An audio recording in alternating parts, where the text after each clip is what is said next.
Over the past few decades, he has been China's CEO of Google and an independent venture capitalist. But he has also spiced up his career with on and off work on artificial intelligence, mentoring of young entrepreneurs, and maintaining a social media presence of over 50 million followers in China alone. Visiting his office in Beijing can boost one's confidence in the potential of AI, as he explains how AI has tapped into his ongoing projects. A lot of these are AI-based investments. For example, Xiaoyu is a product that's basically a home robot. And a lot of colorful stuff? Yeah, this is a, this will in the future also have voice interface. It's a levitating speaker. Isn't that cool? It's got a kind of robot look. Yeah. It doesn't really move yet. You can see Amazon Echo going into this kind of scenario, right? And then this has a, flying. There's nothing connected. It is. And this one is really cute. Well, this is a toy. So it's a little toy that you can program. It's very good for teaching kids about AI. How to do that? Well, you can use a phone to control it. Yeah. Teach you to play a song after you.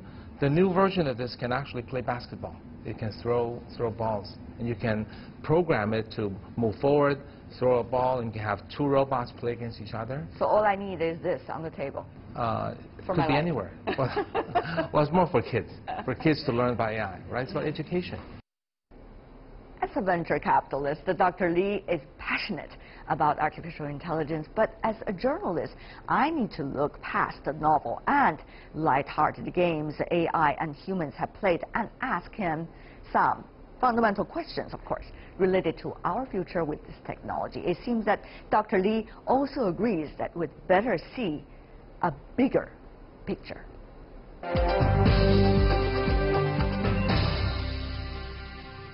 For games, the best people in the world cannot beat AI. But I think it's time to move on to the real business applications where there's direct business value that's being created. So in financial applications, in robotic applications, in medical applications, I think AI is going to blossom and create a lot of value, and that's what we should really focus on. In the next 10 to 15 years, it should easily replace 50% of human jobs and human That's exactly what I want to follow up with. I know you are much more into science than I am, which is liberal arts, but still, you have to help us understand where does your number come from, 50% of the job, because you've been talking about this all over the world. Okay, so Oxford University did a study over the 7,000 job categories in the world, and they did an extrapolation of to what degree AI can replace those jobs. And they decomposed the jobs into parts of the jobs. So, for example, loan officer is one example, someone who determines to lend the money to you or not. Right. An assistant will have many components, a receptionist, and accountant, a paralegal, a reporter. So they took many components of those jobs and they aggregated what percentage of those jobs are repetitive, are possible to collect big data, and it's possible for the big data-driven AI to be better than person. So that's kind of the cognitive part of replacing humans, right? It goes all the way from the jobs I mentioned, all the way up to radiologists, which could be partially replaced. And then they did a percentage of people whose jobs or percentages of whose jobs could be replaced. So it has real numerical basis. And then there is the manual labor replacement, which is actually probably a little bit larger than the cognitive replacement. Give me some examples. So driver, factory floor worker, construction worker, repairmen are the manual labor that are projected to be replaced. The first ones will actually probably be assembly line factory worker, right? People who are stationary in nature and just putting things together, not very skilled. The second type would be the construction worker. On the internet, you can see robots that lay bricks much better than people. So it's not every type of construction, maybe the ones that require modest level of dexterity. And then you go on to drivers. Right? Drivers alone are close to 10% of the world's population. So when autonomous vehicle takes off, basically all the drivers will be replaced. So that's where the 50% come from. So they're adding up, yeah, a few percent at a time, total about 50%. The reason to be optimistic is that each such AI replacing a human is creating a huge economic value and technological progress. And I think very few governments and corporations can resist the temptation to let its technology race ahead and to reap the reward from the economic value being created. But come on, Kai-Fu, I mean, you were in AI research back in the 1980s, beginning from that period of time. You've seen these ups and downs, and people are excited, overexcited, and then pessimistic about the whole thing. And this, again, this time, is this yesterday once more? I don't think so. No, not really? Because back in my PhD days, the algorithms were not nearly good enough. The amount of data we have was not nearly good enough. The computers were not fast enough. And also, as a result, I and my colleagues never made such projections, right? So this is the first time that... Okay, I can testify to that. Yeah, that's right, right. You've interviewed me. The very first time. That's right. The first time we're making those projections. On the one hand, we all know, quote unquote, this wolf can be good, can be bad in different ways. Right. It's coming. Yep. And yet we are not really preparing for it. What do we do about the displaced people? What do we do about education? And how do we narrow the gap between the haves and have-nots? How do we prevent the successful AI companies from becoming too powerful and too rich? Whose job is it to think about all these questions you just raised? Is that your job, Kai-Fu? I think all of us have to play our part. Innovation Ventures, the thing that you're doing, has a lot to do with the future development of technology. So you're certainly coming at it from a business and venture capitalist perspective. So let me ask you from that perspective. Okay. Will there be too much concentration of data, too much concentration of access to data and privacy and information from the business? Well, the businesses that have a lot of data will gather even more data.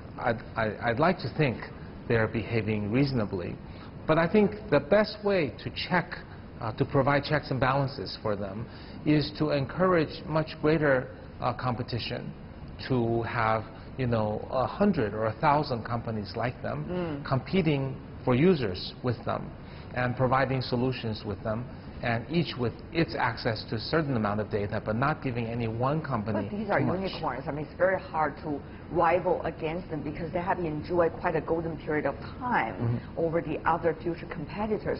Is it ever possible to create this competition? You said yourself 5 to 10 years. Is it ever possible? Well, the worst case is they may become dominant, and then antitrust laws may have to come in to check them. The other thing is the access to information for the public to understand about the technologies. Yeah. Well, first, I don't personally own any of your information. I'm not Baidu or Tencent. No.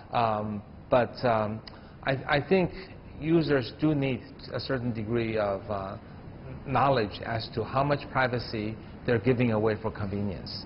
I mean, the game today that is being played is these internet giants are taking all of your privacy information and hopefully keeping it from getting out. And I think they're doing a decent job at it. We don't read about too many leakages. And they're providing you great convenience, right? So when you go on Taobao, the things you see are things you actually want to buy. When you go on Tencent, you have ease of interacting with your network of friends. So it's currently, the current model that's working in China, US, and anywhere is a model of implied trust, where I, as a user, give up my private information to the internet giants, and in exchange I get convenience, and so far they haven't done anything to lose my trust. That is a fragile balance, and I hope there are more laws and media and checks and balances and competition that will keep it that way.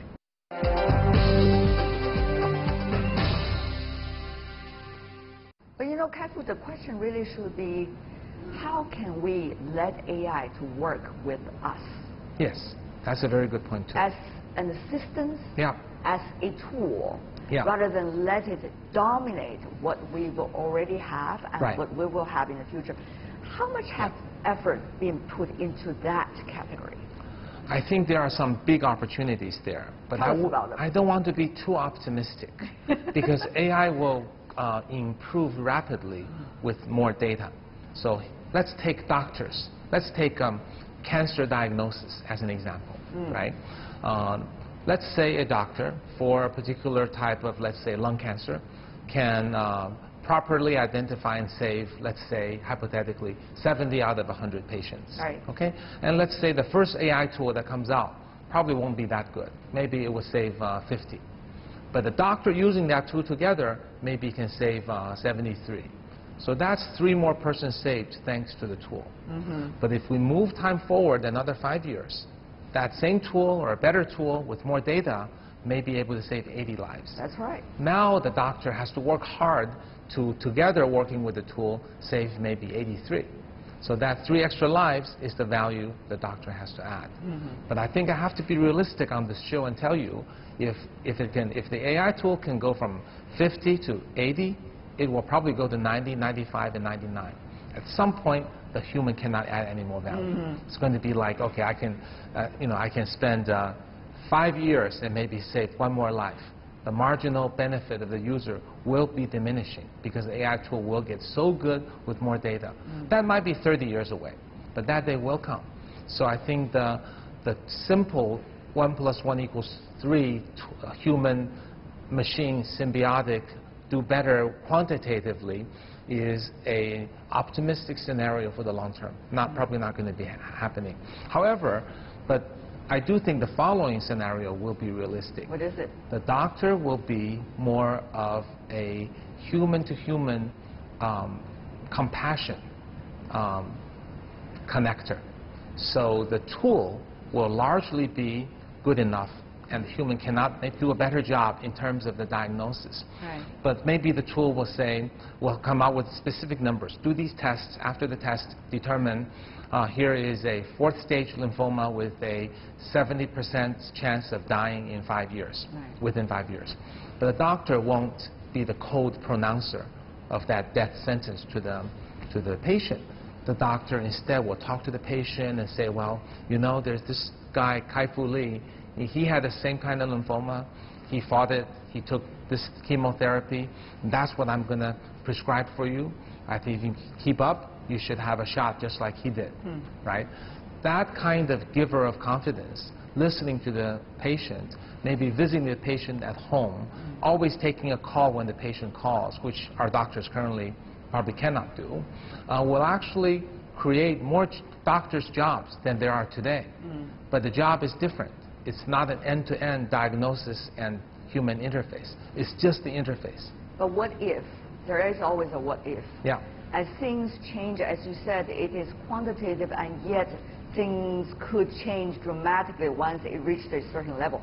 So what if AI takes on life of its own? Is there a possibility? You have to ask that question, the dystopia question. One cannot rule out that possibility, but one cannot rule out whether AI could in the future develop its own emotions.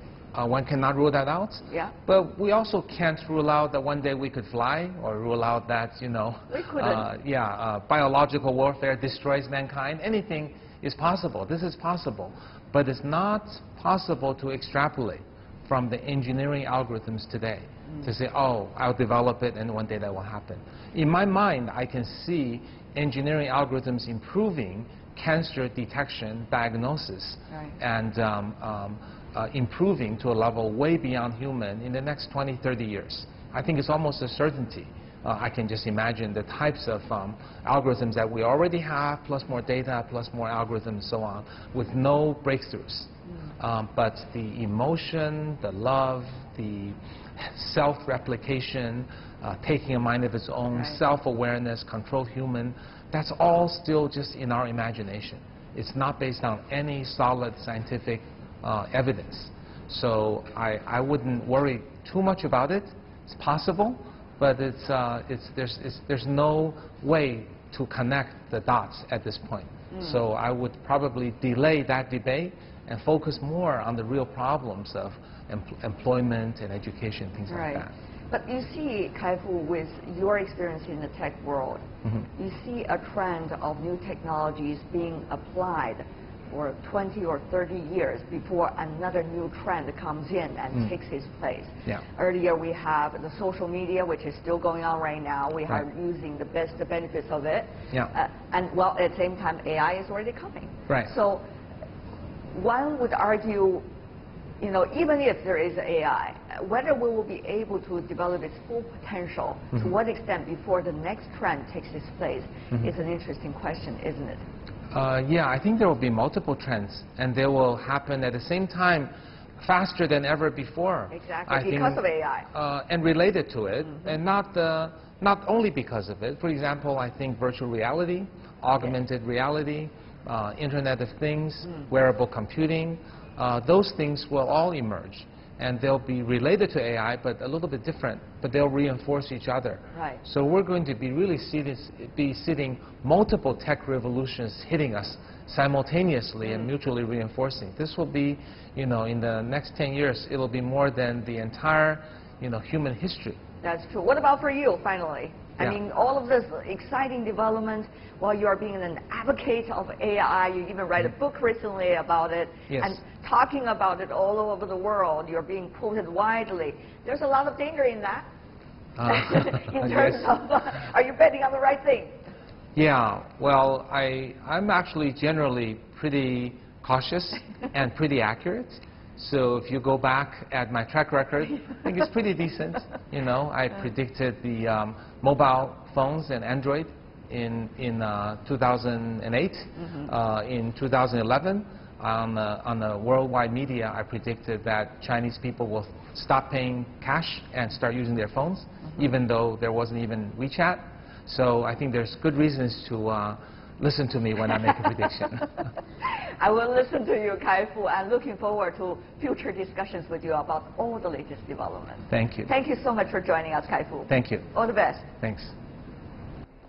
That's Kai-Fu Lee, founder of Sinovation Ventures and author of the book Artificial Intelligence. It's becoming very popular here in China. And that is all the time we have for today. If you'd like to see more, try to find us, World Insight CGTN, into your search engine, or check out our YouTube channel. Follow us on Twitter, Facebook, and Sina Weibo. From me, Tian Wei, and everyone on the World Insight team, thanks for watching. Tune in again next time for insights across China and around the world. Good night.